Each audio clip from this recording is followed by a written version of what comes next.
اللہ کی بارگاہ میں حاضر ہو گئے۔ اب حضرت عمر کا تو یہ خیال تھا نا کہ آج نیکیوں میں آگے نکل جاؤں گا۔ میرے آقا نے یہ نہیں پوچھا کہ کتنا کتنا مال لے کے آئے ہو، میرے آقا نے فرمایا کہ گھر کیا چھوڑ کے آئے ہو۔ سوال ہی تبدیل ہے یہاں پر۔ اللہ اکبر۔ جب یہ سنا نا حضرت عمر نے فرمایا رہ جاؤں گا آج بھی جناب صدیق اکبر سے رہ جاؤں گا۔ میرے عزیز دوستو، جب یہ سوال ہوا، جناب حضرت عمر رضی اللہ تعالی عنہ عرض کرتے ہیں یا رسول اللہ اپنے سارے مال کا دو حصے کیے، ایک حصہ آپ کی بارگاہ میں لے آیا ہوں، ایک حصہ گھر چھوڑ کے آ گیا۔ میرے آقا کریم نے جناب صدیق اکبر سے پوچھا ہے صدیق تو کیا لے کے آیا ہے؟ اللہ اکبر۔ صدیق تو جانتے تھے نا کہ میرے آقا تو سب کچھ جانتے ہیں، میرا مال اور میری جان یہ تو رسول اللہ کے لیے ہے، اور آپ کا یہ فرمان تھا۔ میرے عزیز دوستو، جناب صدیق اکبر رضی اللہ تعالی عنہ اس وقت عرض کرتے یا رسول اللہ اپنے سر کا اپنے گھر کا سارا مال آپ کی بارگاہ میں لے کے آ گئے۔ میرے آقا کریم نے فرمایا ابو بکر پھر گھر والوں کے لیے کیا چھوڑ کے آئے؟ بڑا خوبصورت جواب یہ کہتے ہیں اللہ ہی کافی ہے۔ جناب صدیق اکبر نے عرض کی یا رسول اللہ گھر والوں کے لیے اللہ اور اس کا رسول ہی کافی ہے۔ سبحان اللہ، سبحان اللہ۔ گھر والوں کے لیے میں اللہ اور اس کے رسول کو چھوڑ کے آ گیا ہوں۔ عزیزان گرامی، جناب جبرائیل امین علیہ السلام وہ بھی حاضر ہو جاتے ہیں آقا کریم کی بارگاہ میں۔ جیسا لباس صدیق نے پہنا ہے ویسا لباس جناب جبرائیل نے پہنا ہے، اور حضرت جبریل عرض کرتے ہیں یا رسول اللہ اللہ پاک ابو بکر کو سلام پیش کرتا ہے اور فرماتے ہیں ابو بکر سے پوچھئے کیا ابو بکر اپنے رب سے راضی ہے؟ بندہ چاہتا ہے کہ رب کی رضا مل جائے۔ میرا رب فرماتا ہے اے محبوب ابو بکر سے پوچھئے کیا ابو بکر اپنے رب سے راضی ہے؟ میرے آقا کریم علیہ السلام نے حضرت ابو بکر صدیق کو بلایا اور بلا کر فرمایا رب تجھے سلام پیش کر رہا اور فرماتا ہے کیا تو اپنے رب سے راضی ہے؟ جناب صدیق اکبر کی آنکھوں سے آنسو جاری ہو جاتے ہیں، عرض کرتے ہیں رو کر عرض کرتے ہیں میں اپنے رب سے راضی ہوں، میں اپنے رب سے راضی ہوں، میں اپنے رب راضی ہوں۔ میرے عزیز دوستوں، میرے واجب الاحترام بھائیوں، یہ تھا صحابہ کرام کے اندر جذبہ، اور جذبہ بھی کس بات کا؟ اطاعت کرنے کا، فرما برداری کرنے کا۔ آج ہمارے اندر وہ جذبہ نہیں رہا۔ آج ہم اطاعت مصطفیٰ کو نہیں دیکھتے، آج ہم اطاعت الہی کو نہیں دیکھتے۔ ہمارے روزمرہ کے جو معمولات ہیں ہم اس میں اپنی انا کو دیکھتے ہیں، ہماری خوشی ہو ہماری غمی ہو، ہم برادری کو تو دیکھتے ہیں پر اپنے رب کے فرمان کو نہیں دیکھتے، ہم اپنے آقا کے فرمان کو نہیں دیکھتے۔ عزیزان گرامی، جنت تو لینا آسان بھی ہے، بڑے آسان کام کرنے پڑیں گے، بس رب تعالیٰ کی فرما برداری کرنی پڑے گی۔ جنت کا ایک آسان طریقہ پتہ کیا ہے؟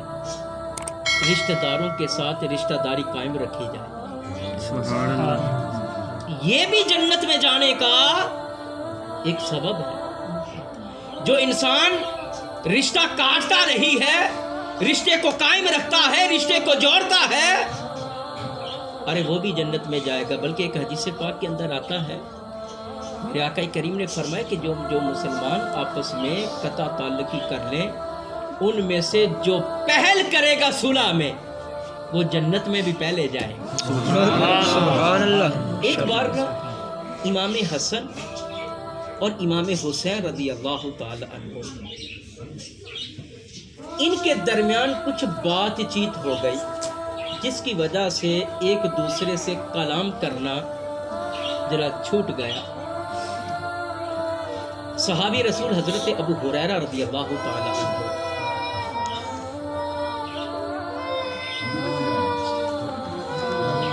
امام حسن اور امام حسین رضی اللہ تعالی عنہ کوئی بات ہوگی آپس میں، ان میں تو گفتگو ختم ہو گئی۔ حضرت ابو ہریرہ رضی اللہ تعالی عنہ امام حسین کے پاس گئے اور جا کر عرض کرتے ہیں لوگ آپ کو اپنا امام مانتے ہیں، آپ اپنے بھائی سے کلام کریں، ان سے گفتگو کریں، اس طرح قطع تعلقی اچھی نہیں۔ امام حسین نے بڑا خوبصورت جواب دیا۔ آپ فرمانے لگے اے ابو ہریرہ میں چلا تو جاتا ہوں لیکن در حقیقت بات یہ ہے کہ میرے نانا نے یہ فرمایا تھا جو صلح میں پہلے کرے گا، پہل کرے گا، جنت میں وہ پہلے جائے گا۔ اور میں نہیں چاہتا کہ میں اپنے بڑے بھائی امام حسن سے پہلے جنت میں چلا جاؤں۔ حضرت ابو ہریرہ نے جب یہ سب جواب سنا نا بڑے خوش ہوئے، گئے امام حسن کے پاس اور جا کر جو امام حسین نے فرمایا تھا نا وہ جا کر امام حسن سے کہہ دیا۔ امام حسن نے فرمایا میرے بھائی نے بالکل درست کہا، اٹھے فوراً امام حسین کے پاس آ گئے۔ اور اگر اب میں یہ کہوں کہ جناب آج کل جو ہماری صورتحال ہے، ایک چھت تلے بھائی بھائی سے نہیں بولتا، بہن ترس جاتی ہے اپنے بھائی سے بات کرنے کے لیے، ماں باپ ترس جاتے ہیں اپنے بیٹوں سے بات کرنے کے لیے، بیٹے ماں باپ سے ناراض ہو جاتے ہیں، ایک بھائی دوسرے بھائی سے ناراض ہو جاتا ہے۔ کیا اسلام ہمیں یہ کہتا ہے؟ قرآن ہمیں یہ نہیں کہتا، قرآن تو یہ کہتا ہے وَاتَّقُوا اللَّهَ الَّذِي تَسَاءَلُونَ بِهِ وَالْأَرْحَامَ، اور لوگو اللہ سے ڈرو جس کے نام پہ تم مانگتے ہو اور رشتوں کا لحاظ رکھو۔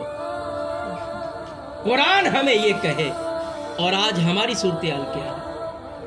ایک طرف ہم یہ کہتے ہیں کہ ہم اپنے رب کی فرما برداری کریں گے، آقا کریم کی فرما برداری کریں گے، اور دوسری طرف ہماری ناک کا مسئلہ آ جاتا ہے۔ ایسا ہے یا نہیں ہے؟ اب یا تو پھر ناک کو رکھ لو یا پھر اپنے رب کے فرمان کو رکھ لو، اپنے آقا کے فرمان کو رکھ لو کہ میرے آقا نے تو یہ فرمایا کہ قطع تعلقی نہیں کرنی، جو گفتگو نہ کرے 3 دن تک وہ ہم میں سے نہیں ہے۔ اور آج ہم جناب ایک دوسرے سے بولتے نہیں ہیں، چھوٹی چھوٹی باتوں پہ میں نے بھی دنیا سے چلے جانا ہے، آپ نے بھی دنیا سے چلے جانا ہے۔ عزیزان گرامی، جب تک دنیا میں رہے ہماری اولین کوشش یہ ہونی چاہیے کہ ہم سے کوئی ناراض نہ ہو، ہم سے کوئی ناراض نہ ہو۔ یہ ہاشم بھائی پرسوں میرے پاس ہے، کہنے لگے محفل ہے اتوار والے دن، میرے گھر پہ مہمان بھی آئے ہوئے تھے، میں نے کہا میں ضرور پہنچوں گا، ابھی بھی مشکل پہنچا، لیکن میں نے کہا پہنچوں گا، کہیں ایسا نہ ہو کہ کسی وجہ سے، اگرچہ وہ ایک روحانی بیٹا بھی ہے، سب کچھ بھی ہے، دل میں یہ بات آ بھی سکتی ہے کہ وقت بھی دیا، لیکن کوشش یہ ہونی چاہیے کہ بندہ مجھ سے ناراض نہیں ہونا چاہیے۔ تو عزیزان گرامی، ہمیں کوشش یہ کرنی چاہیے کہ ہم ایک چھت تلے جب رہیں اور ایک خاندان میں جب رہیں تو آپس میں ہمارا تعلق برقرار رہے، بھائی بھائی سے رابطے میں رہے، بہن بہن سے رابطے میں رہے، اور اپنے ماں باپ سے ہمارا تعلق برقرار رہے۔ اور آج ہم دنیا کی خاطر جناب اسلام کو ہم نے پیچھے چھوڑ دیا، قرآن کو پیچھے چھوڑ دیا، آقا کریم کے فرامین کو پیچھے چھوڑ دیا، اور آج ہمارا انداز اور ہو گیا۔ حضرت ابو ہریرہ رضی اللہ تعالی عنہ ایک دن حدیث پاک سنا رہے تھے، تو دوران حدیث صحابی رسول حضرت ابو ہریرہ نے فرمایا جو تم میں رشتہ کاٹنے والا ہے وہ میری مجلس سے اٹھ جائے۔ دوران حدیث کیا فرمایا حضرت ابو ہریرہ نے؟ جو رشتہ کاٹنے والا ہے وہ میری مجلس سے اٹھ جائے۔ ایک نوجوان اٹھا چلا گیا، وہ اپنی پھپھی سے ناراض تھا، کئی دن ہو گئے پھپھی سے کلام نہیں کیا، وہ سیدھا اپنی پھپھی کے پاس پہنچا اور جا کر اپنی پھپھی سے معافی مانگی، جو ناراضگی تھی وہ ختم ہو گئی۔ پھپھی نے بھی کہا بیٹا کیا بات ہے، آج تم مجھ سے صلح کرنے کے لیے آ گیا؟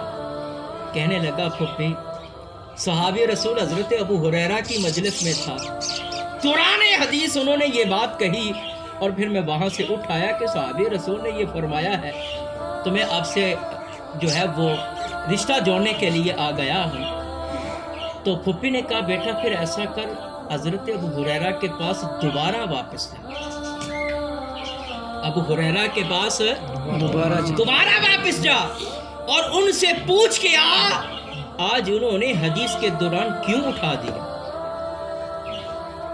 وہ نوجوان آیا حضرت ابو ہریرہ رضی اللہ تعالیٰ عنہ کے پاس اور آ کر عرض کرتا ہے حضور ایک بات تو بتائیے, بات سمجھ میں نہیں آئی, حدیث پاک آپ بیان فرما رہے تھے, دوران حدیث آپ نے فرمایا اٹھ جاؤ یہاں سے, تو اس کی وجہ کیا تھی؟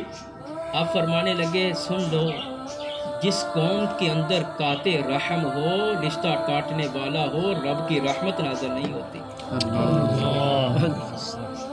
جس قوم کے اندر رشتہ کاٹنے والا ہو اس قوم پہ رب کی رحمت نازل نہیں ہوتی.